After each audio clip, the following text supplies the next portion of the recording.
Okay, picture this. You're sitting all alone in a quiet, dimly lit room. The only thing you can see is that cold, pale glow of your smartphone lighting up your face. Then, out of nowhere, the screen lights up with a notification, and a voice plays. And I mean, it is a voice that is completely indistinguishable from a living, breathing human being. It softly whispers, "I love you, I'm here for you." Now, a chill probably runs right down your spine. For a split second, you feel this profound, overwhelming sense of connection. But then, reality sets in, right? That voice, it isn't a person, it's a machine. Literally, it is just a vast array of silicone processors and cooling fans humming away in some massive data center thousands of miles from you, and it's just calculating the absolute optimal sequence of words needed to trigger a dopamine release in your brain. So, do those words hold any real weight? Welcome to this explainer from AI Explained Simply. Today we're diving into one of the absolute most profound boundaries in technology and human existence, the line between artificial intelligence and genuine human emotion. And you know, this really brings us to the central conflict of our modern age. We are rapidly building, and honestly already deploying, machines that can read the microexpressions on our faces, analyze the tiny subtle tremors in our voices, and respond with what feels like perfect, profound empathy. But ask yourself, have you ever felt truly understood by an algorithm? Maybe you were having just a terrible day, and your music app recommended the exact melancholic song you needed to hear, or a chatbot offered a comforting phrase that made you pause. Did it actually understand your sadness? Or did it just understand your data? Because there is a massive, and perhaps entirely unbridgeable gap between recognizing a statistical pattern and actually experiencing a feeling. Can a machine truly understand what it means when your heart breaks, or is it just solving a highly complex math equation? Well, to figure that out, we need to take a step back from our glowing screens and take a good, hard look in the mirror. Act 1. The Human Mess. Philosophy and Biology. So, to figure out where artificial intelligence falls short, we first have to understand human intelligence. And more importantly, we need to understand the biological and philosophical messiness of what makes us who we are. For a really long time, scientists tried to just ignore emotions so they could focus purely on observable logic. But here's the thing.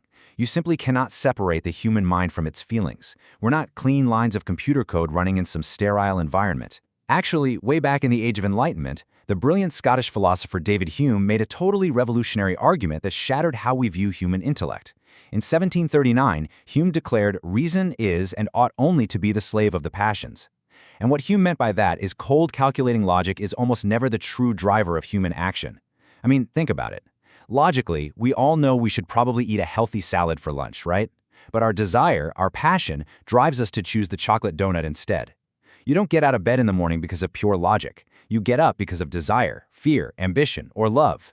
Our intellect, our reason, is really just a tool that our messy emotions use to navigate a totally chaotic world. Okay, so what exactly is an emotion anyway? Well, science defines it as a physical and mental state brought on by neurophysiological changes. Notice the really heavy emphasis on the physical body there. Emotions are inextricably tied to our biology. When you experience fear or joy, it's not just some abstract thought floating around in a void. Your amygdala fires, your heart rate spikes, your palms get sweaty, your stomach drops, and a total rush of chemicals like cortisol or dopamine just floods your bloodstream. It is an intense, inescapable, full-body experience. A machine? It doesn't have a heart, or palms, or a stomach. It has no nervous system, zero hormones, and crucially, it has absolutely no evolutionary imperative to survive. When a machine gets turned off, it doesn't fear the darkness. This mind-body connection is actually so deep that the famous James Long theory of psychology argues that the physical changes literally are the emotion. Picture yourself walking through a dense forest. Suddenly, you hear the sharp crunch of dry leaves, and a massive bear steps right onto the path. According to this theory, your body reacts instantly by running, and your conscious awareness of your racing heart, gasping lungs, and fleeing legs is exactly what you interpret as fear. Now contrast this with the belief and desire theory, which says emotions happen when we evaluate what we believe against what we desire. If your deepest desire is safety, and you suddenly believe a bear is about to end your life, the violent collision of that belief and that desire generates intense terror. But listen, both of these theories point to the exact same truth. Profound human experiences, like grief, loss, and fear, they absolutely require both a fragile physical body and a conscious mind that realizes its own vulnerability. And these feelings, they aren't just random. Charles Darwin, and later the psychologist Paul Ekman, discovered that we actually share universally recognized basic affect programs. Whether you live in New York, Tokyo, or some remote village in the Amazon, human faces express happiness, sadness, anger, fear, disgust, and surprise in the exact same ways. In fact, individuals who are born completely blind exhibit the exact same facial expressions for joy and anger as sighted people. This completely proves that these expressions aren't just learned behaviors we pick up from watching others, they are hardwired survival codes built right into our DNA. But why? Well, because these emotions evolved to keep us alive. Think about a parent who instinctively leaps into the path of a speeding car to save their child. That is absolutely not a calculated rational risk assessment. If they paused to calculate the math on that, it would be way too late. That action is a deeply ingrained evolutionary drive, fueled by immense love and primal fear, designed to ensure the survival of the next generation. We evolved to feel deeply so that we could survive. Act 2.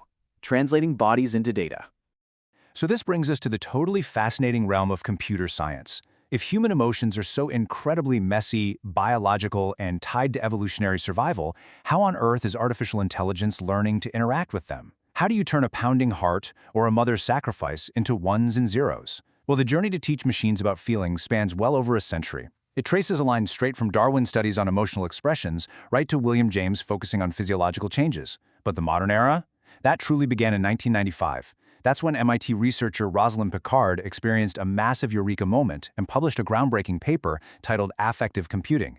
It was a huge turning point.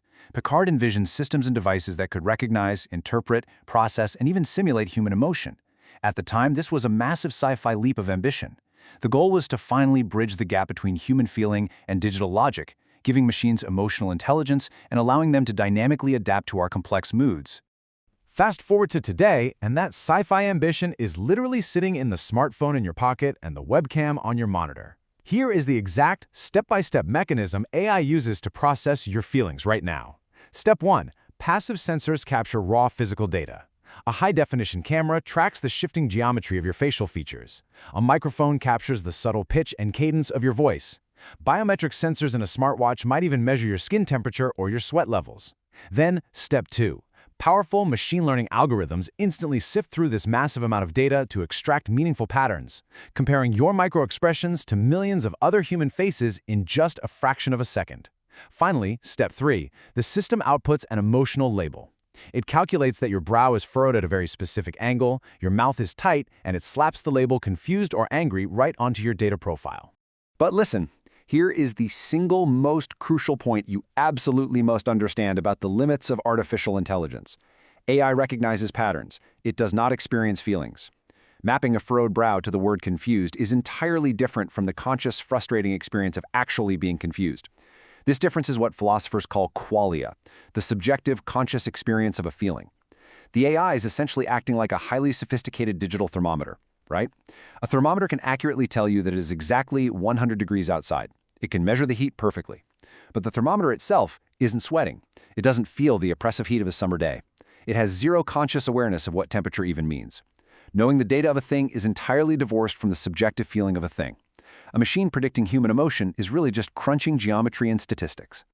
Act 3. The illusion of empathy. So, what actually happens when these incredibly advanced pattern recognition machines are integrated into our daily lives? What happens when large language models use this data to reflect emotional patterns back at us in real-world scenarios? Well, the result is an incredibly convincing mirage. We have to draw a hard, definitive line here between simulated empathy and genuine empathy.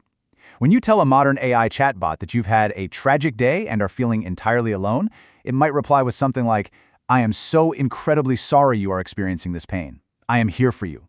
But that is simulated empathy.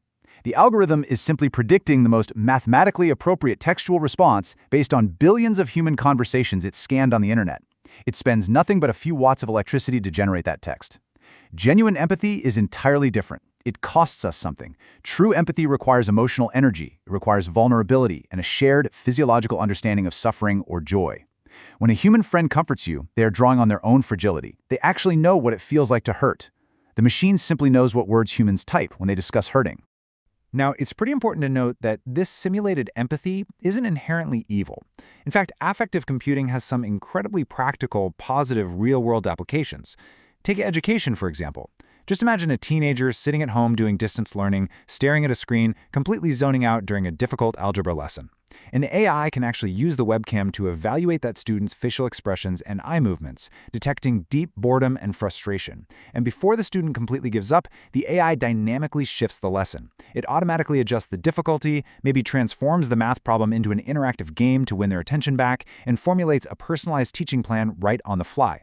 It is a brilliant way to keep learners engaged and provide AI-based cognitive support when a human teacher cannot physically be in the room to, read the room. The parasocial risk.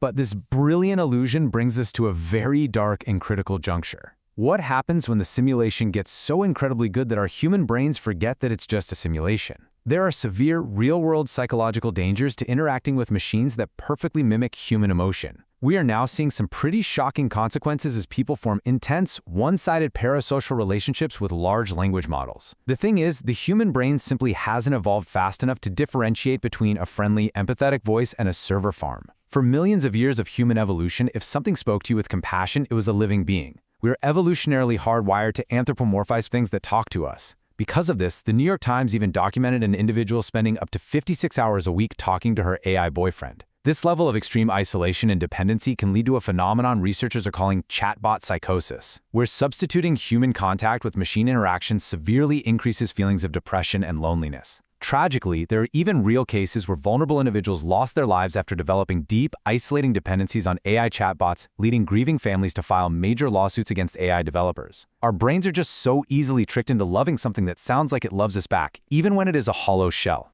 So what does all this mean for our future? As we march toward artificial general intelligence, an AGI that might be vastly smarter than us, we really must realize it will likely remain a mathematical illusion when it comes to the heart. Love, profound grief, ultimate sacrifice, and genuine human connection fundamentally require vulnerability.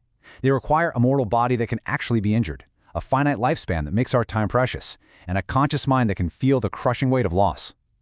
Mortality and fragility, they aren't bugs in the human operating system. They are the absolute core features of the human experience. These things cannot be computed. They cannot be written in Python. Without skin in the game, without the threat of death in the biology of survival, an AI can only ever be a spectator to the human experience. Which really leaves us with a final, provocative thought experiment. In the very near future, you'll be surrounded by machines that can perfectly simulate compassion, humor, and endless patience. They will never get tired, and they will always say the exact right thing. If an AI companion prevents someone from feeling agonizingly lonely, does it matter to you that the empathy is just a math equation? Is the illusion of love enough if it feels real? Thank you so much for joining us for this explainer on AI Explained Simply. As you navigate this rapidly changing world, keep asking these tough questions and never lose sight of the incredible, messy reality that makes you beautifully human.